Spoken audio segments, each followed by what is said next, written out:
अस्सलाम वालेकुम। Today we are going to discuss types of motion. अगर हम कहते हैं एक प्लेन मूव कर रहा है, बर्ड्स की मूवमेंट, कार की मूवमेंट, ठीक है, फिर डिफरेंट इंसेक्ट्स की मूवमेंट, हम खुद अपनी पोजीशन चेंज कर रहे हैं, तो वो कौन सी मोशन है, वो कौन सी टाइप के अंदर है, कर्वी लीनियर है, रैंडम है, zigzag है, everything we are going to discuss in this video.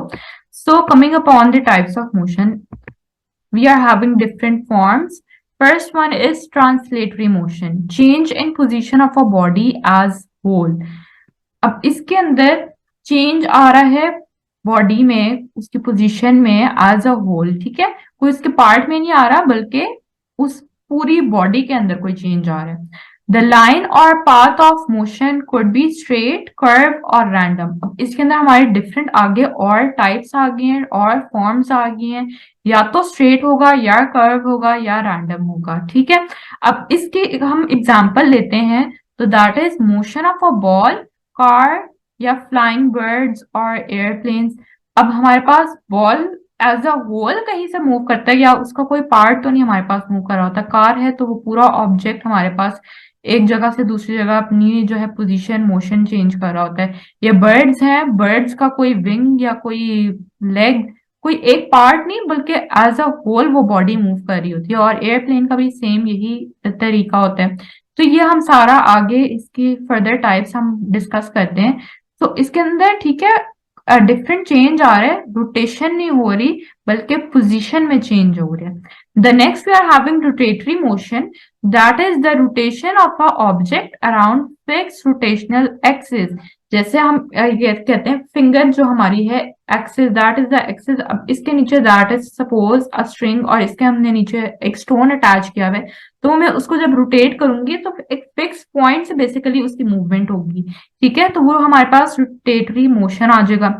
The particles of A object in rotation move in a circle. जब भी हम एक स्टोन को टाई करते हैं, ठीक है, थ्रेड के साथ, और जब हम उसको रोटेट करते हैं तो वो एक फिक्स पॉइंट के अराउंड सर्कल में मूव कर रहा होता है, जहां से आपने बेसिकली टिप जहां से आपने उसको पकड़ा होता है, that is the main axis point, ठीक है. वहां से वो रोटेट हो रहा होता है. और कहा रोटेटरी मोशन बेसिकली कौन सी मोशन होती है, एक सर्कल में मूव कर रहा होता है. जब आप अपनी स्टीयरिंग व्हील की बात करते हो, जब आप उसको रोटेट करते हो, तो that is also coming under the rotatory motion. वो एक सर्कुलर मोशन होता है उसका.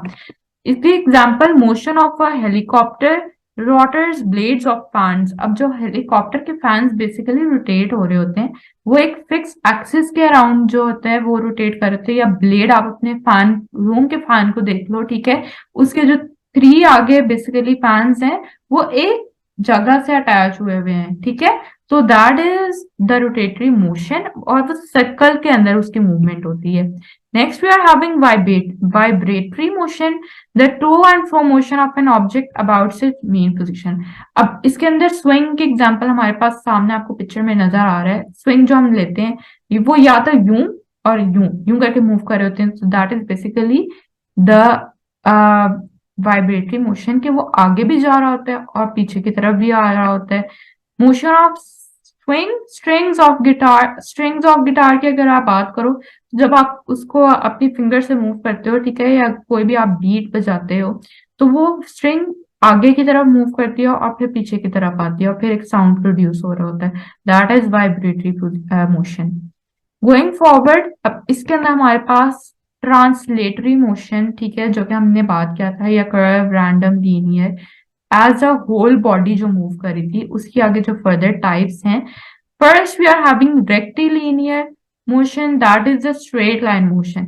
उसके अंदर कोई रोटेशन नहीं हो रही सर्कल के अंदर, that is the straight line motion, ठीक है, that is the straight line motion. Then we are having example के तौर पे motion of freely falling bodies. जो हमारे पास अगर हम बॉल को ऊपर थ्रो करते हैं तो हमारे पास नीचे आ रही होती है, ठीक है. अब वो हम उसकी पोजीशन में भी डिपेंड करता है कि हम उसको किस पोजीशन में थ्रो करें, लेकिन अगर हम उसको स्ट्रेट लाइन में थ्रो करें तो हमारे पास उसी तरह वापस आएगी, कोई इसका जिगजैग या रैंडम मोशन नहीं होगा, ठीक है. या अगर हम बात करते हैं कोई ऑब्जेक्ट हम कोई टावर से थ्रो कर रहे हैं तो वो सीधा नीचे ही आएगा, ठीक है. अगर हम सीमेंट की बोरी ऊपर छत से गिरा रहे हैं या कोई ईंट गिरा रहे हैं सीधी नीचे, तो वो नीचे ही आके गिरेगी, वो कहीं लेफ्ट या राइट की तरफ मूव नहीं करेगी. The next we are having is curvilinear motion. अब कर्व से हमारे पास इंडिकेशन हो रही है कि उसका सर्कुलर पाथ है, ठीक है।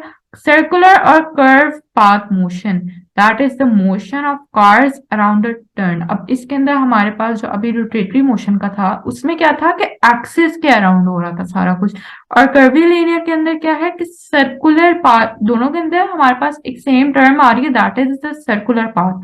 लेकिन जो मेजर पॉइंट है फोकस का, that is the point of axis, the point of rotation, ठीक है। एक फिक्स पॉइंट से हर जगह रोटेट हो रही है। अब motion of cars around the turn, अब कार किसी फिक्स पॉइंट के साथ तो नहीं टर्न करी ना, अब उसने एक टर्न लेना and then it will go to its path, ठीक है। और वो थोड़ी देर के लिए, ठीक है, बार बार तो नहीं हो सकता ना। लेकिन अगर हम फैंस की जो है बात करें तो उसका तो एक फिक्स वही पाथ है, उसके अराउंड ही उसने रोटेट होना है, वो उसके अंदर कोई चेंज नहीं आएगा, ठीक है। इसी तरह हम रैंडम मोशन की बात करें, बेसिकली इसमें आपने याद रखना है, रैंडम से आपने अपने अगर पार्टिकल्स की बात करो तो गैस मॉलिक्यूल्स, वो भी इरेगुलर मोशन होता है, कोई फिक्स पैटर्न नहीं होता बेसिकली इनका। रैंडम मोशन से हमारे पास उस चीज की तरफ डायरेक्शन जारी होती है। और इंसेक्ट्स की अगर हम बात करें तो इंसेक्ट्स भी कोई उनका स्पेसिफिक पाथ नहीं होता, they are going irregularly everyday happen, तो सडन चेंज होता है उनके अंदर। अब हम बात करें मोशन ऑफ अ बटरफ्लाई, तो बटरफ्लाई कोई इसका सर्कुलर पाथ नहीं होगा या उसको कोई स्ट्रेट लाइन मोशन नहीं होगा, उसका इरेगुलर मोशन होता है। या बीज या फ्लाइज, ग्रास हॉपर्स, ये सारे हमारे पास रैंडम मोशन के अंदर आ जाते हैं। This was about the types of motions, ठीक है, ये हमने सारे डिस्कस कर ली हैं। And the next topic we are going to discuss in our next video.